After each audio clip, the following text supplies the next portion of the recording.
Jangan meremehkan kebaikan sekecil apapun. Karena dalam sebuah hadis kata Nabi SAW, la tahkiranna minal ma'rufi syai'a. Jangan kalian betul-betul pelit dalam satu kebaikan walaupun itu kecil. Jangan dianggap remeh. Tetap berbuat baik. Karena kata Nabi SAW, walaupun engkau bertemu dengan saudaramu muslim dalam kondisi tersenyum, senyum saja sudah cukup dinilai sebuah kebaikan. Dan kata Nabi SAW dalam hadis lain, tabassum fi wajhi akhika sadaqah. Engkau tersenyum pada wajah saudaramu adalah sedekah. Berusaha senang dengan kebaikan yang diperoleh orang lain. Nah, ini juga poin penting ya. Kalaupun ada kelebihan yang Allah berikan kepada seseorang, kita senang dengan itu. Kita senang dengan itu, kita berharap orang itu lebih bahagia, lebih tentram, lebih senang gitu ya. Nah, itu satu hal yang sangat baik ya. Sebagaimana Anda senang, kebaikan tersebut Anda peroleh. Jadi kalau ada poin seperti dalam diri kita, maka kita akan lebih lapang dada ya. Bahkan kita akhirnya selalu inginkan kebaikan bagi orang. Bayangkan teman-teman sekalian, kalau target kita berteman dengan orang atau membantu orang selalu ada balasannya, maka kita akan sangat membatasi interaksi kita dengan manusia. Padahal setiap orang itu butuh atau tidak butuh, kita bisa meraih pahala dari dia. Dia tidak butuh misalnya, tapi kita tetap coba ya. Misalnya mendoakan supaya Allah tetap lapangkan rezekinya, Allah tetap berkahi pekerjaannya, maka itu juga sebuah ibadah bagi kita. Orang yang butuh sama kita lebih besar pahalanya, karena apapun yang hajat yang kita punya, hajat-hajat dia itu akan menjadi penyebab kita meraih pahala sebagaimana akan kita jelaskan insya Allah dalam dalil-dalil yang cukup banyak sebentar lagi ya. Tapi ini kita masih baca apa yang ditulis oleh penulis dulu. Kemudian dikatakan, leluasalah dalam menyelesaikan berbagai hajat saudara-saudara Anda sebagai kaum muslimin atau sama kaum muslimin. Niscaya Anda akan menemukan kebahagiaan tanpa diragukan lagi. Berbuat baik dengan orang lain itu bagus sekali, namun berbuat baik dengan sama muslim itu jauh lebih besar lagi pahalanya. Terlebih lagi di waktu-waktu kita sekarang ini cukup banyak di antara kaum muslim yang butuh bantuan dari kalangan orang-orang susah misalnya. Dan juga saudara-saudara kita di Palestina sekarang, mereka sangat membutuhkan bantuan kita tentunya. Nah, ini poin yang tidak boleh luput dari setiap orang di antara kita teman-teman sekalian. Baik, ini yang ditulis oleh penulis. Saya akan coba masuk lebih jauh menjelaskan syarah atau penjelasan tambahan berhubungan dengan masalah bahasan kita ini. Baik, kita akan mulai teman-teman sekalian dari surah An-Nisa, surah nomor 4 ayat 114, di mana Allah Subhanahu wa taala menyebutkan tentang ciri seorang muslim dan harusnya mereka jadikan ini sebagai karakter mereka. Yang bunyinya An-Nisa surah nomor 4 ayat 114, la khaira fi katsirin min najwaakum illa man amara bi shadaqatin aw ma'rufin aw islahin bainan nas wa man yaf'al dzalika bitigha'a mardatillahi fasawfa nu'ti ajran 'azima. Tidak ada kebaikan pada kebanyakan bisikan-bisikan mereka kecuali bisikan-bisikan dari orang yang menyuruh manusia memberi sedekah ya. Atau berbuat ma'ruf yang dibolehkan diperintahkan dalam agama, atau mengadakan perdamaian di antara manusia yang sedang bertikai. Dan barang siapa yang berbuat demikian karena mencari keridhaan Allah, maka kelak kami akan memberi kepadanya pahala yang besar. Nah, dari ayat ini kita bisa lihat bagaimana dalam Islam kita kalau berbisikan, kita kalau membuat satu program, menyusun sebuah ide, ya, semua itu dalam Islam dianjurkan berisikan hal yang bermanfaat bagi orang lain. Ya, sehingga di sini dikatakan tidak ada kebaikan pada kebanyakan bisikan-bisikan manusia, ya, kecuali bisikan yang di dalamnya menyuruh orang berbuat sedekah atau memberi sedekah. Berarti kita menganjurkan orang kaya membantu orang miskin, atau bahkan orang yang mungkin setengah punya kemampuan, dia akan memberikan ya kemampuan yang banyak atau berbagi kemampuan kelebihan harta mereka kepada orang yang tidak mampu misalnya. Maka semua itu adalah hal yang baik. Kita motivasi orang agar bersedekah, karena dengan sedekah maka secara otomatis banyak orang yang terbantukan dan terpenuhi hajatnya. Kemudian dikatakan atau berbuat yang ma'ruf, berbuat yang diperintahkan oleh agama, perintahkan orang sholat, puasa, bakti sama orang tua, yang menjenguk orang sakit, dan apa saja perintah dalam agama kita. Maka itu adalah poin yang baik. Kemudian atau mengadakan perdamaian di antara manusia. Orang yang ribut bertikai kita berdamaikan. Ini semua adalah berhubungan dengan makhluk. Sedekah, menyuruh orang berbuat ketaatan, dan juga memperbaiki hubungan yang rusak di antara orang di tengah-tengah masyarakat. Kata Allah SWT, siapa yang berbuat itu karena mengharapkan ridho Allah, pahala dari Allah, bukan dari manusia, maka ya, pasti kami akan berikan kepadanya pahala yang sangat besar. Begitu juga dalam surah Nisa, masih surah Nisa, tapi kita mundur ya, ini di ayat 85-nya. Allah berfirman, "Faman yashfa' syafa'atan hasanatan yakun lahu nasibu minha." Sampai memberikan pertolongan, syafaat yang baik, niscaya ia akan memperoleh bagian pahala dari perbuatannya itu. Dari perbuatan itu sangat luar biasa. Gitu kan? Kemudian dalam hadis Nabi SAW, beliau mengatakan, "Man kana fi hajati akhihi, kana Allah fi hajati." Siapa yang memenuhi hajat saudaranya, walaupun kecil, maka Allah juga akan penuhi hajatnya. Nah, ini yang perlu kita fahami poin di sini. Anda kalau meluangkan waktu Anda, ide Anda, energi Anda, harta Anda untuk orang lain, maka berarti menandakan Anda sedang menolong diri Anda sendiri. Karena Allah Azza wa Jalla menggantungkan pertolongannya kepada kita dengan cara kita tolong orang lain. Kita berbuat baik kepada sesama. Makanya Nabi SAW mengatakan, siapa yang memenuhi hajat saudaranya, menutupi kebutuhannya, ya, maka Allah juga akan penuhi kebutuhan dia. Wa man farraja an muslimin kurbatan, farrajallahu anhu biha kurbatan min kurabi yaumil qiyamah. Dan barang siapa yang melapangkan kesusahan seseorang muslim, ya, maka Allah pun di dunia, maka Allah pun akan melapangkan ya kesulitan dia pada hari kiamat nanti. Jadi unsur timbal baliknya ada. Kita dengan menolong orang, kita akan ditolong. Ya, kita membantu orang, kita akan dibantu. Dan yang bantu kita dan tolong kita bukan manusia lagi, tapi Allah Subhanahu wa taala langsung. Dan kita tahu Allah berfirman dalam salah satu ayatnya, "Innallaha yarzuqu man yasha' bighairi hisab."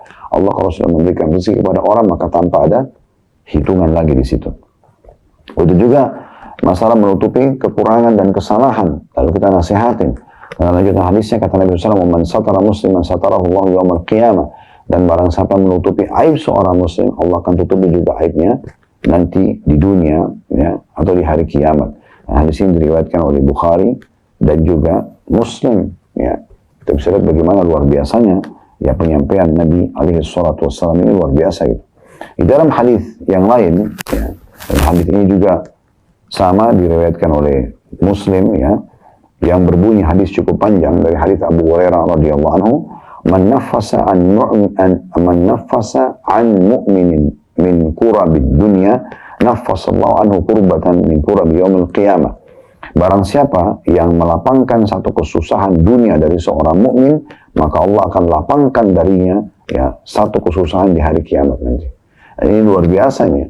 Artinya kita mudahkan urusan dia saja. Mungkin dia butuh untuk lunasi utangnya, mungkin dia butuh untuk modal usaha, mungkin dia butuh untuk memenuhi kebutuhan dia, keluarganya, mungkin dia butuh untuk biaya pengobatan, mungkin segala macam. Apa saja depan mata kita yang merupakan hajat orang, lalu kita penuhi, terutama kalau dia orang beriman, maka kita pun akan dilapangkan dari kesusahan apapun di hari kiamat. Dan ini luar biasa karena di hari kiamat tidak bisa lagi kita negosiasi. Hanya yang bisa menyelamatkan kita Allah Azza wa Jalla, dan juga amal-amal seperti ini yang sudah Allah mudahkan untuk menjadi wasilah atau penyebab kita bisa selamat. Kemudian kata Nabi SAW, ya, wa man yassara ala mu'sirin yassarallahu alaihi fid dunya wal akhirah. Ya. Dan barang siapa yang memudahkan urusan orang yang kesulitan dalam masalah utang, maka Allah Azza wa Jalla akan memudahkan baginya dari kesulitan dunia dan akhirat. Ini luar biasa nih, orang yang sudah terlilit utang, dia coba bantu. Maka di sini secara otomatis dia sedang membantu dirinya sendiri. Karena kata Nabi SAW, dengan bantu orang terlilit utang, dia usahakan untuk bantu semampunya. Kalau bisa semua bagus, kalau sebagainya saja tidak masalah. Maka Allah akan mudahkan juga dia di dunia dan di akhirat. Allah akan hilangkan segala kesulitan dia di dunia dan di akhirat. Ya, itu luar biasa ini. Hanya dengan membantu orang. Kemudian kata Nabi SAW selanjutnya, wa man satara musliman satarahu Allah fi dunya wal akhirah. Dan siapa menutupi aib seorang muslim di dunia, Allah akan tutup aibnya di dunia dan di akhirat. Ya, justru kalau ada aib-aib kita nasihatin, kita luruskan, ya, dan kita tutupin, jangan kita ekspos. Ya. Selanjutnya kata Nabi SAW, wallahu fi auni al-abdi ma kana al-abdu fi auni akhi. Allah selalu tolong seorang hamba selama dia dalam pertolongan untuk saudaranya. Wa man salaka tariqan yantamisu fi ilman sahalallahu lahu bihi tariqan ila jannah.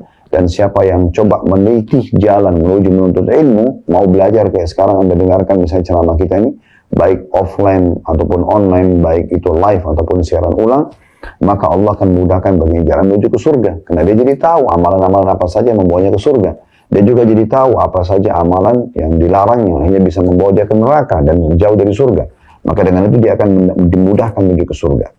Wa majtama'a qaumun fi baitin min buyuti la yatluna kitab Allah, dan tidak ada satu kaum yang berkumpul di rumah, salah satu dari rumah-rumah Allah, maksudnya masjid, membaca kitab Allah, Al-Quran, wa yatadarasunahu bainahum, dan mereka mempelajari di antara mereka, illa nazalat alaihimus sakinah, kecuali Allah akan turunkan ketentraman pada mereka, wa ghasyiyatuhumur rahmah, mereka akan diturunkan, diberikan rahmat, wa haffathumul malaikah, dan mereka akan dilindungi oleh para malaikat, wa dzakarahumullah fi man 'indah, dan Allah menyebut mereka atau membanggakan mereka pada malaikat yang ada di sisi Allah. Wa man batta'a bihi 'amalu lam yusra' bihi nasabu, dan barang siapa yang diperlambat oleh amalnya, ya, karena dia justru menunda-nunda amal soleh, ya, baik buat dirinya ataupun membantu orang lain, ya, maka garis keturunannya tidak bisa mempercepatnya. Maksudnya tidak akan ada pengaruhnya garis keturunan dia untuk dia bisa mendapatkan, ya, kedudukan yang tinggi selama dia telat dalam beramal soleh. Nah, ini kita lihat banyak sekali motivasi dalam agama kita dari hadis-hadis yang sudah kita bacakan dan juga ayat Al-Quran tadi, bagaimana kita dianjurkan meraih pahala semaksimal mungkin. Dan dalam Islam luar biasa teman-teman, kita bukan hanya mendapatkan pahala dari diri kita sendiri, kita bisa dapat pahala dari orang lain, bahkan dari pelanggaran dia pun. Ya. Seseorang melakukan pelanggaran agama misalnya, lalu kemudian Anda coba meluruskannya, menasihatinya, lalu kemudian, ya, walaupun dia menerima atau tidak menerimanya, dia terima atau tidak, tetap saja Anda dapat pahala. Kalau dia terima dan dia jadi baik, dia tobat, malah akan lebih besar lagi pahalanya. Ya. Begitu juga dengan kelebihan yang dia miliki, misalnya kebaikan, untuk dia minta dukungan misalnya dari perbuatan sosialnya, kebaikannya, maka kita dukung, maka itu semua akan menjadi pahala di sisi Allah Subhanahu wa taala. Rasulullah SAW, ya, apabila didatangi oleh orang-orang yang punya hajat, beliau selalu penuhi. Dan kalaupun ada orang yang minta tolong, kemudian beliau melihat ada beberapa sahabat di hadapannya, maka beliau mengatakan kepada mereka, "Ishfa'u tu'jaru." Berikan pertolongan, kalian akan dapat pahala. Wa yaqdiyallahu ala lisan nabihi sallallahu alaihi wasallam ma syaa, dan Allah akan memenuhi kebutuhan mereka melalui lisan nabinya sebagaimana Allah kehendaki, dalam hadis Bukhari Muslim. Artinya kalau kalian tidak mau lakukan dengan penyampaianku ini, kata Nabi SAW, Allah akan datangkan orang yang akan mengambil alih itu. Maksudnya, kalau kalian dapat peluang untuk berbuat baik sama orang lain, lalu kalian tunda, maka kalian akan rugi sendiri. Karena nanti Allah akan datangkan orang yang akan memenuhi hajat tersebut dan hanya mendapatkan pahalanya. Oleh karena itu jangan disia-siakan. Dalam amal soleh kita harus dahulukan diri kita, baru kemudian kita berikan peluang itu kepada orang lain. Ini poin harus kita perhatikan baik-baik. Dan dalam hadis lain juga, di riwayat Imam Muslim, kata Nabi SAW, "Man istata'a minkum an yanfa'a akhahu falyaf'al." Siapa yang bisa memberikan manfaat untuk saudaranya, apa saja, walaupun sederhana, lakukan itu. Apa saja, ya, lakukan. Maka itu akan memberikan manfaat atau memberikan pahala yang besar di sisi Allah Subhanahu wa Ta'ala. Satu waktu Nabi SAW sedang melakukan perjalanan, ya, maka ada seseorang yang berada di hewan tunggangannya. Ya. Orang tadi memandang ke kiri dan ke kanan. Kemudian Nabi SAW bersabda, "Man kana ma'ahu fadlu dhahrin falya'ud bihi ala man la dhahra lahu, wa man kana lahu fadl min zadin falya'ud bihi ala man la zada lahu." Qala fadzakara min asnafil mal ma dzakara hatta ra'ayna annahu la haqqa li ahadin minna min fadl, ya, atau fi fadl, atau riwayat Imam Muslim. Kata Nabi SAW, barang siapa yang memiliki kelebihan punggung, maka hendaklah memberikan kepada orang yang tidak punya kelebihan itu. Tunggangan, siapa yang punya kelebihan ketunggangan, pinjamkan ke orang lain, hadiahkan kepada dia, berikan kepada dia, minimal dipinjamkan kalau dia butuh. Dan barang siapa yang punya kelebihan perbekalan, makanan, pakaian, hendaklah dia memberi kepada orang yang kurang perbekalannya. Berbagi. Kalau kita punya lebih, jangan disimpan. Kasih kepada orang lain. Lalu Abu Sa'id radhiyallahu anhu, perawi hadis, mengatakan, beliau SAW terus menyebutkan banyak sekali jenis-jenis harta. Ya. Siapa yang punya kelebihan pakaian, siapa yang punya kelebihan tunggangan, siapa yang punya kelebihan rumah, tanah. Terus beliau sebutkan, ya, sampai kami berpikir tidak ada keutamaan bagi kami dalam memilikinya. Hadis ini riwayat Muslim. Artinya sudah, ini semua bagikan aja, ya. Yang cukup untuk kebutuhan kalian, sisanya bagikan. Ya, seperti itulah gambaran dianjurkan oleh Nabi SAW untuk melakukan kebaikan dan meraih pahala dari orang lain. Imam Nawawi rahimahullah menjelaskan hadis, ya, yang baru saja kita sampaikan. Beliau mengatakan dalam hadis ini terdapat dalil atas dianjurkannya untuk bersedekah, suka berderma, ya, punya kepedulian pada sesama, berbuat baik pada teman perjalanan, memperhatikan kebutuhan teman-teman dan orang sekitar, maka sebuah perkara besar manakala sebuah kaum mempunyai sikap kepedulian atas kebutuhan temannya, yang mana beliau hanya mencukupkan dengan sekedar tawaran bagi para sahabat untuk rela membantu orang yang sedang butuh dan juga memberi dorongan tanpa harus diminta terlebih dahulu. Jadi ini adalah menandakan bagaimana Nabi SAW motivasi umatnya agar ayo bantu, ayo raih pahala dari saudara-saudaramu, penuhi hajat-hajat mereka, berbagi yang kalian punya lebih. Disebutkan semua tunggangan, ya, kelebihan makanan, pakaian, tempat tinggal, semua bagi, selama lebih. Untuk apa ditumpuk-tumpukin? Ya, tentu di sini bukan berarti kita tidak boleh punya beberapa produk, misalnya kita punya beberapa baju yang bisa kita persiapkan untuk kita pakai. Tapi kalau ada lebih yang memang tidak dipakai sama sekali, maka tidak ada masalah kita berbagi dan akhirnya lebih bermanfaat kepada orang lain. Ya, dan ini berarti menandakan semua pintu-pintu kebaikan itu terbuka untuk kita buat kebaikan-kebaikan. Demikian juga dalam hadis Bukhari Muslim, kata Nabi SAW, kullu sulama minan nasi alaihi sadaqa, kulla yawmin tatlu'a fihi syams. Setiap sendi seseorang itu harusnya dikeluarkan sedekah, ya, setiap kali terbit matahari. Kita disuruh berikan sedekah. Qala ta'dilu baina itsnaini sadaqah. Engkau memperbaiki hubungan antara dua orang, ya, yang sedang bertikai sedekah. Perbaiki mereka supaya jangan biarkan syaitan merusak hubungan di antara keduanya. Suami istri kah, sahabat kah, perbaiki di antara mereka semaksimal kita mampu. Itu terhitung sedekah. Wa tu'inu rajulu fi dabbatihi fatahmiluhu, ya, fatahmiluhu 'alaiha aw tarfa'u lahu 'alaiha mata'ahu sadaqah. Ya, juga sisi lain kata Nabi SAW, engkau menolong seseorang yang berkendaraan lalu engkau bantu dia untuk naik kendaraannya atau mengangkat barangnya, ya, ketunggangannya itu, atau membantu membawa, misalnya kita kayak kresek belanjaan atau apa, maka itu juga dihitung sedekah. Itu Nabi rincikan luar biasa nih, sampai pada hal-hal yang seperti ini, detail sekali. Jadi sekali lagi, engkau memperbaiki dua orang yang sedang bertikai sehingga mereka baikan, itu sedekah, pahala besar. Engkau membantu seseorang untuk naik ketunggangannya atau membawakan barang-barangnya, juga sedekah. Qala wal kalimatu thayyibatu sadaqah. Lalu Nabi SAW juga mengatakan, dan perkataan tutur kata yang baik juga terhitung sedekah. Wa kullu khutwatin tamshiha ila shalah sadaqah. Dan setiap langkah yang kau lakukan untuk menuju ke masjid salat juga dihitung sedekah. Wa tumitul adha 'anit tariq sadaqah. Dan engkau juga menghilangkan sesuatu yang menghalang atau yang bisa mengganggu orang di jalan, itu adalah sedekah. Jadi rinciannya sangat luar biasa agar seseorang itu selalu berbuat baik, selalu mengejar pahala dari lingkungan yang ada di sekitarnya. Ibnu Qayyim rahimahullah mengatakan, dan akal juga nas itu dari wahyu Al-Quran dan Sunnah, serta fitrah, sesuatu yang alami dalam diri seseorang, didukung penelitian dari berbagai kalangan umat beragama dengan segala macam kelompok dan ragamnya, semuanya sepakat bahwa mendekatkan diri kepada Rabb semesta alam dan berbuat baik serta ihsan pada makhluk Allah termasuk faktor terbesar dari faktor-faktor yang ada untuk memperoleh setiap kebaikan, setiap kelapangan. Dan sebaliknya, perilaku yang berbeda seperti di atas, maka itu merupakan faktor ditimpakannya keburukan, kayak pelit, jahat, mengambil hak orang lain. Oleh karenanya, kata beliau, salah satu usaha untuk mendapat nikmat-nikmat Allah Subhanahu wa Ta'ala, diantaranya lapangnya urusan kita dan lapangnya dada kita, adalah berkeinginan untuk, ya, menolak bencana dan azab Allah, ya, berusaha untuk, maaf saya ulangi, oleh karenanya salah satu usaha untuk mendapat nikmat-nikmat Allah SWT serta berkeinginan untuk menolak bencana dan azab Allah yang dilakukan dengan ketaatan kepada Allah SWT adalah melakukan ketaatan kepada Allah dan berbuat baik kepada sama makhluk. Jadi ini poin yang diingatkan oleh Ibnu Qayyim, sangat baik, ya, sangat rasional bagaimana kita bisa mendapatkan banyak solusi dari permasalahan kita hanya dengan ketaatan kepada Allah dan juga kita berbuat baik kepada sesama makhluk, ya.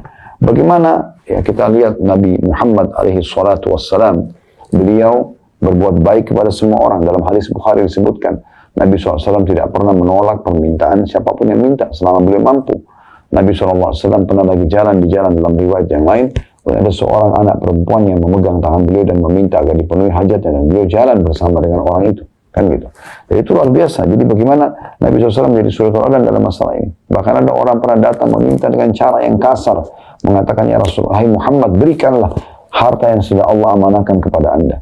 Lalu Nabi SAW berikan. Uniknya orang ini waktu ditanya apakah cukup, dia mengatakan belum. Sampai mayoritas sahabat di masjid sempat marah dengan orang ini. Kemudian Nabi SAW mengatakan, kami sudah tidak punya lagi di masjid, tapi kamu boleh ikut ke rumah kami. Maka dia pun ikut ke rumah Nabi SAW, lalu Nabi berikan sampai orang itu mengatakan sudah cukup. Ya. Maka lalu dia mengatakan, jazakallahu khairan, semoga Allah balas anda dengan kebaikan. Kata Nabi SAW, perkataanmu yang bagus ini, saya berharap kamu ucapkan di depan para sahabatku. Karena tadi pada saat kau minta di masjid dan kami berikan dan engkau mengatakan belum cukup, sepertinya ada yang mengganjal dalam hati mereka. Maka bisakah kau ikut sekarang ke masjid lalu kau ucapkan apa yang baru kau ucapkan? Bilang jazakallah khair. Berterima kasih pada orang. Dia mengatakan bisa. Lalu Nabi SAW ingin memperbaiki kondisi hati ya para sahabatnya yang tadi sudah sempat jengkel karena orang ini meminta dengan cara yang kurang santun kepada Nabi SAW. Maka Nabi pun mengatakan, sesungguhnya saudara kalian ini datang meminta hajatnya dan kami berikan, lalu dia menganggap belum cukup. Lalu kami ajak ke rumah kami dan kami berikan, ternyata dia sudah mengatakan cukup. Maka dengarkanlah baik-baik. Bagaimana? Apakah sudah cukup untukmu? Orang itu mengatakan, iya cukup, jazakallahu khairan. Lalu Nabi SAW langsung closing, tutup pembicaraan itu sambil mengatakan, lihat, dia sudah mengucapkan yang baik. Jadi maksudnya, hitung penilaian baiknya, jangan hitung perbuatan yang awalnya, agar tidak ada permusuhan di tengah-tengah manusia, di tengah-tengah kaum muslimin. Semua berisikan hal-hal yang positif di sini, semua yang baik-baik saja. Nah ini yang dimaksudkan. Bagaimana Nabi SAW mengajarkan kepada para sahabatnya poin-poin seperti ini yang harus kita fahami baik-baik. Contoh yang lain tentunya bagaimana ya Nabi Yusuf alaihissalam ya juga dalam kisah sangat dermawan ya, suka membantu orang-orang yang membantu pada saat mereka peceklik ya. Dalam surah Yusuf diceritakan bagaimana Nabi Musa alaihissalam membantu penduduk wanita yang ada di penduduk wilayah Madian ya, dua wanita yang minta bantuan atau butuh bantuan untuk diisikan air. Allah gambarkan walaupun itu sebenarnya sederhana ya, mengambilkan air dari sumur lalu memudahkan untuk dua wanita tersebut dan nanti salah satunya jadi istri beliau tentunya.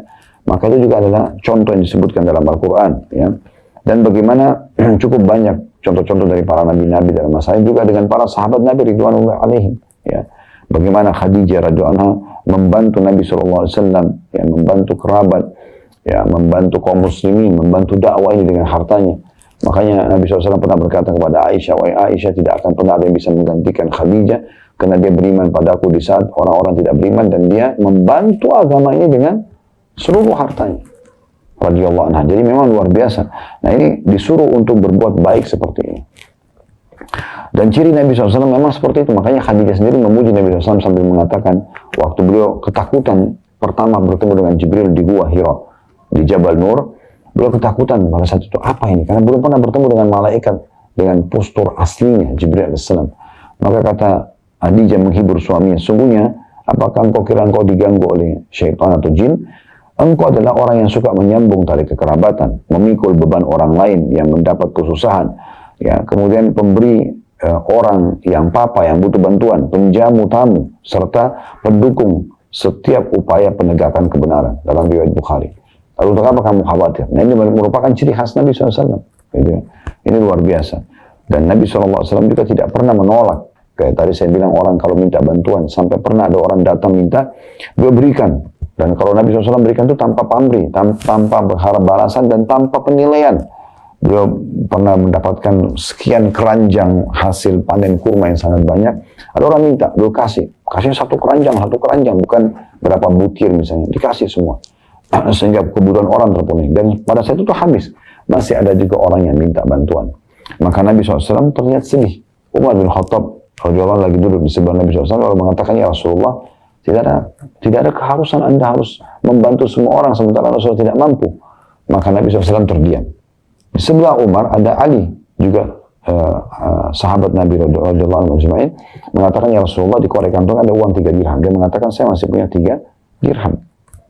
Maka sedekahlah ya Rasulullah, dimanapun yang Anda ingin sedekah. Maka Nabi SAW pun tersenyum lalu mengatakan, bihadza umirtu. Beginilah aku diperintahkan, agar selalu berbagi kepada orang lain dan juga memenuhi hajat orang lain. Nah ini hal yang luar biasa. Dalam sebuah hadis Bukhari yang lain dikatakan, dan termasuk amal yang paling Allah cintai idkhalus surur fi qalbi muslim. Atau kama qala Nabi SAW, engkau memasukkan rasa gembira dalam hati seorang muslim. Menghiburnya, menggembirakan dia saja sudah amal yang sangat dicintai oleh Allah Subhanahu wa ta'ala. Maka ini amal yang ringan tapi bisa kita raih pahala yang besar dari amal-amal seperti ini. Kemudian teman-teman sekalian juga para sahabat cukup banyak berhubungan dengan masalah ini. Di antaranya Abu Bakar radhiyallahu anhu, beliau masuk Islam sedangkan padanya ada 40.000 dinar emas ya. Kemudian beliau infakkan seluruhnya di jalan Allah Subhanahu wa taala.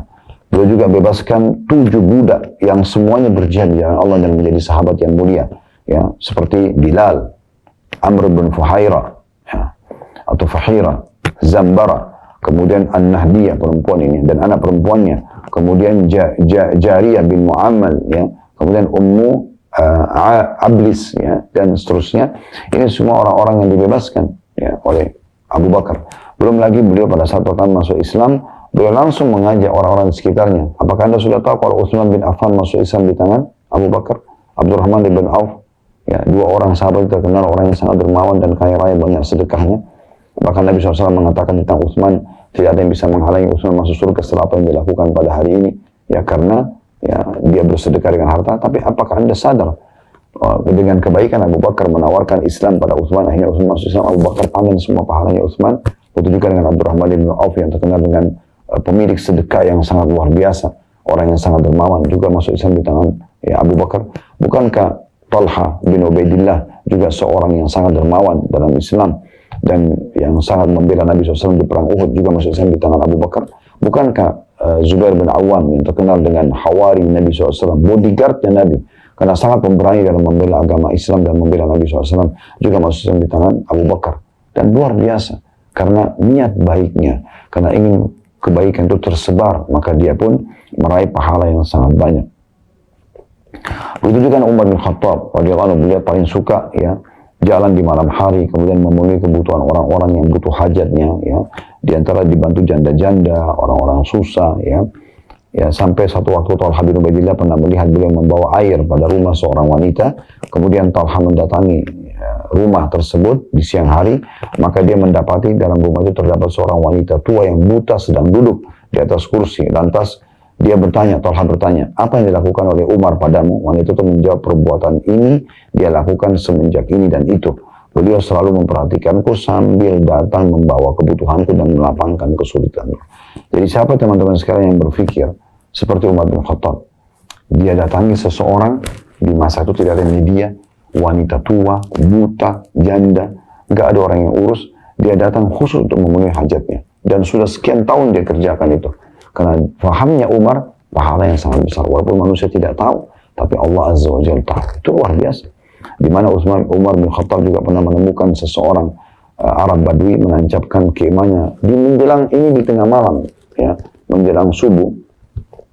Orang lagi tidur semuanya. Dia tancapin kemahnya di pinggir kota Madinah. Lalu Umar bertanya kepada dia, siapa kamu ini? Setelah salam tentunya, orang itu jawab salam. Dia mengatakan, saya seorang musafir. Saya penat, saya akan istirahat, besok saya akan pergi. Gitu. Kemudian tidak sengaja Umar mendengar ada suara tangisan atau rintihan seorang wanita dari dalam kemah. Lalu Umar tanya, siapa orang itu? Orang itu mengatakan, istri saya. Kenapa dia? Kata Umar. Kata orang tersebut, istri saya mau melahirkan, tapi saya tidak tahu bagaimana membantu dia melahirkan. Maka Umar di malam itu, tidak ada kamera, tidak ada media kayak kita sekarang. Dia mengatakan, apa kau mau saya datangkan seorang wanita dari Madinah untuk membantu istri melahirkan? Orang itu mengatakan, tentu saja. Karena dia memang butuh untuk itu. Maka Umar bin Khattab bukan membangunkan seluruh muslimin atau orang siapa saja yang paling dekat dengan orang itu. Tapi dia pulang ke rumahnya, dia bangunkan istrinya yang kebetulan waktu itu adalah anak Ali bin Abi Thalib, berarti cucu Nabi SAW ya. Dia mengatakan, wahai cucu Rasulullah, apakah engkau mau mendapatkan pahala seorang wanita ini, seorang muslim yang butuh, mau melahirkan, butuh dibantu, apakah engkau mau dapatkan pahala dengan cara membantu seorang muslim yang mau melahirkan di pinggir kota Madinah? Dia mengatakan, tentu saja. Maka sang Raja Umar dan sang Ratu, ya, Ummu Kalthum radhiyallahu anha majma'in, keluar malam itu, tidak ada kamera, tidak ada yang ikutin, tidak ada yang tahu, tidak ada yang cerita ini, kecuali orang sebagian kecil, orang yang sempat melihatnya pada masa itu tentunya, dan akhirnya menjadi buah bibir Allah SWT sebarluaskan. Mereka datang, lalu mereka memecahkan perkara orang Badui tersebut. Dan ini luar biasa. Orang Badui pun itu tidak tahu kalau itu Umar bin Khattab. Dia duduk ngobrol sama laki-laki tersebut sampai istrinya berhasil membantu wanita itu melahirkan. Setelah melahirkan dan terdengar suara bayi, istrinya Umar tidak sengaja mengatakan, wahai Amir Mukminin, sampaikan kepada temanmu kalau istrinya sudah melahirkan. Begitu mendengarkan kata-kata Amir Mukminin, berarti itu pemimpin orang beriman, ini raja. Maka orang Badui tersebut kaget. Lalu dia mengatakan, apakah Anda Amir Mukminin Umar bin Khattab? Kata Umar, iya. Orang itu ketakutan. Dia mengatakan, maafkan saya. Kata Umar, tidak ada masalah, itu hak kamu. Besok, ya, kalau kamu butuh apa-apa, datanglah kepadaku dan aku akan penuhi hajatmu. Seperti itu luar biasa. Bagaimana Utsman bin Affan radhiyallahu anhu membeli sebuah sumur dengan harga 30.000, ya, atau tepatnya 35.000 dirham, ya, untuk diwakafkan agar muslimin bisa memakainya dan untuk Ibnu Sabil. Dan sampai hari ini sumur itu masih ada di kota Madinah. Bagaimana Ali bin Abi Thalib juga radhiyallahu anhu, ya, pernah ada orang yang datang kepada beliau sambil mengatakan, Amir Mukminin, aku ada keperluan bersama atau pada Anda. Namun sudah aku adukan terlebih dahulu kepada Allah sebelum aku mendatangi Anda. Maka jika Anda mengabulkan hajatku, aku akan memuji Allah subhanahu wa ta'ala dan berterima kasih kepada Anda. Bila tidak, maka aku akan memuji Allah, ya, dan memberi udzur pada Anda. Maka Ali bertanya, tulislah hajatmu di atas tanah. Maka aku tidak suka kalau melihat kehinaan meminta-minta pada wajahmu. Tulis, jangan bilang sebutin hajatmu, tapi tulis di atas tanah supaya seakan-akan kau tidak minta kepadaku. Maka orang tersebut menulis, ya, aku orang yang dirundung kebutuhan. Lalu Ali mengatakan, aku memiliki pakaian. Maka beliau meminta supaya diambilkan pakaian tadi, lalu diberikan kepada orang tersebut. Kemudian laki-laki itu langsung memakainya dan bersenandung dengan bait syair yang masyhur. Kurang lebih artinya, engkau telah memberi pakaian, sungguh nampak keindahan. Kelak aku akan selalu memberimu pakaian pujian karenanya, karena pemberian pakaian ini. Jika engkau memperoleh pujianku, engkaulah sang penderma. Aku tidak sedang mengharap balasan dari ucapanku ini. Sungguh pujianku menggugah ingatan pada yang dipuji, bagikan air hujan yang mampu menumbuhkan tanaman dan gunung. Jangan engkau remehkan kebaikan sepanjang hayatmu, karena tiap hamba akan mendapat balasan atas amalnya. Ali menyaut, aku masih punya dinar. Maka beliau pun meminta supaya dibawakan sebanyak 100 dinar, lalu memberikan kepada orang tadi. Orang tersebut berkata sambil menghitung dengan jarinya, wahai Amir Mukminin, engkau memberiku pakaian dan 100 dinar? Kata Ali, iya. Ya. Imam Az-Zahabi mengomentari, ya, satu waktu Syekh Islam Ibnu Taimiyah sambil mengatakan, dan beliau sangat dicintai oleh para ulama. Ibnu Taimiyah dicintai di masanya oleh para ulama, orang-orang saleh dari kalangan prajurit dan pemimpin, para pedagang dan orang-orang besar serta masyarakat umum. Mereka semua mencintainya dikarenakan jasa beliau bisa memberikan atau yang bisa mereka rasakan manfaatnya baik malam maupun siang, yaitu dengan tulisan dan ucapan-ucapan beliau. Dan begitu terus turun-temurun sampai di ulama-ulama di masa kita sekarang pun mereka terus mengerjakan kebaikan-kebaikan. Dinukil dari para ulama, Syekh bin Baz, Syekh Utsaimin, dan ulama-ulama yang besar. Mungkin di negara kita juga Indonesia cukup banyak di antara orang-orang yang penderma, ya, para ulama yang praktisi. Mereka itu memang mempraktikkan dengan mengejar kebaikan-kebaikan untuk orang lain.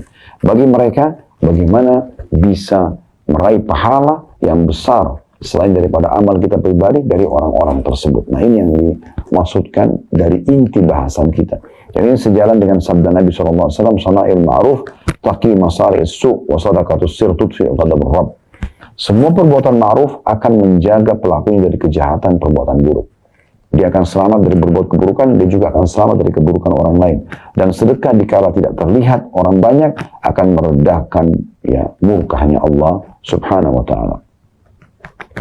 Seorang sahabat namanya Hakim bin Hizam radhiyallahu anhu mengatakan, tidaklah di pagi hari lalu aku menjumpai di pintu rumahku seseorang yang membutuhkan keperluan, melainkan aku akan penuhi, ya, karena memang, ya, melainkan aku mengetahui bahwa itu adalah musibah bagiku, ya. Maksudnya di sini dia mengatakan, tidaklah aku melihat seseorang di pagi hari pada saat mengetuk pintu rumahku atau buka pintu rumahku yang meminta kecuali aku anggap itu musibah bagi aku. Kenapa? Karena aku harusnya membantunya, ya, atau tidak membiarkan itu terjadi. Lalu kemudian dia sibuk untuk membantu orang-orang yang susah, ya. Begitu juga dengan Ibnu Abbas, beliau mengatakan ada 3 golongan yang aku tidak sanggup untuk membalas kebaikannya.